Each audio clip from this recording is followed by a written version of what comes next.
McGill from Dust House and I had approached the Globe the previous year. We suggested filming behind the scenes on the tour, and they loved the idea, but it didn't come about that year.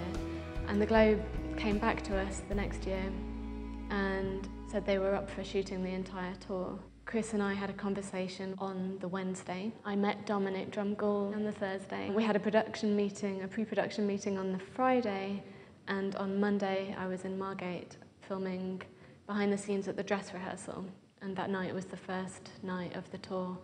So it was kind of a whirlwind, the way it came together. One more for Shakespeare. There it is! Favourite moments from the film? I really enjoy when they're in Austria and Norway. Everyone's kind of relaxed into each other's company. Everyone's relaxed into having a camera about the place as well. And there's a lot of fun and mischief in that section of the film. The introduction of a new face as well. We meet Dylan, who is Simon's little 3-year-old son, and he comes in and we suddenly have a little romance. We see this romance developing between Dylan and Caitlin, who is the assistant director. We'll just come see you play again tonight so we can sit next to him. Is that for me? Thank you very much. You know, I was there with the camera thinking, yes, I've got a love story in my film. In terms of the backstage footage, I really like it when we get to the Globe for the second time. They're on to their 60th performance by that point, and you really get a sense they know it inside out. And then that night, they do the midnight matinee, where they start at midnight and therefore don't finish until about 3 in the morning. So you kind of get a sense of the exhausting nature of this kind of tour.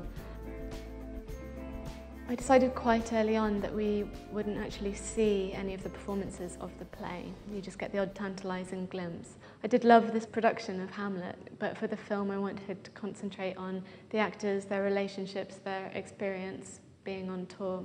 It's quite rare to get that glimpse of what happens backstage, and I wanted to get a sense of that moment when an actor becomes a character, and how that's actually different for every actor, and it can be different from one performance to the next. If you've ever sat in an audience and thought, I want to know what's happening backstage, this is the film to come and see. You should have slightly the same experience as an audience member at the theatre, in that you don't know what's happening beyond the curtain, but we're on the other side this time.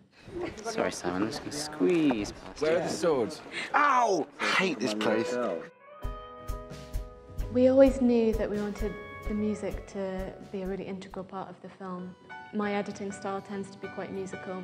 When I first did the edit, I worked initially with existing songs, things that I thought would fit the mood. In the meantime, Chris and Spesh Maloney, the composer, were working on sketches and ideas. And when I had a first cut, then it was kind of a question of going back and forth and tweaking until we really felt that the scenes and the music moved together. We wanted the music to support the film, but also to be beautiful in its own right. So that was a long process. It kind of took almost as long as the edit itself. And the birds. Birds. Yeah. What's the one that goes in like a V? What are those birds? Geese. Goose. No, little birds. They're like Little geese. I always knew I wanted to edit the film myself. I have a tendency to edit in my head as I'm going along, and I sort of know how I want to piece things together as they're happening in front of me.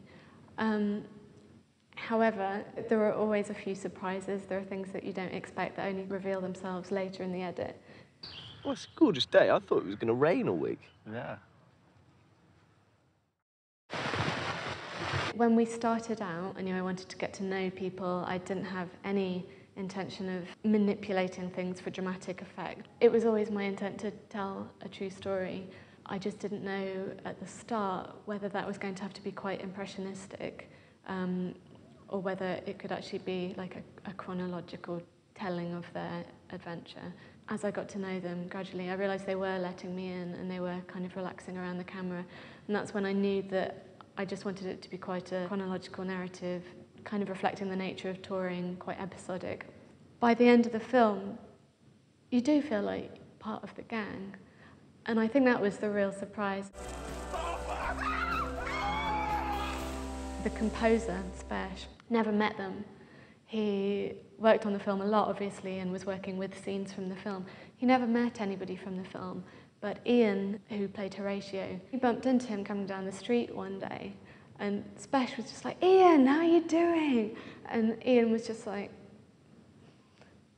and Spesh just gradually realised he'd never actually met Ian. He just felt like he had from the film, and that was one of the nicest surprises about making this film. What's really nice about sitting in the audience and watching this film at a screening, at a festival, is just hearing people who don't know the film, they don't know the people, and about 30 or 40 seconds into the film, people start laughing. Is this a church? So if I say God, like that way, He'd probably talk back to you.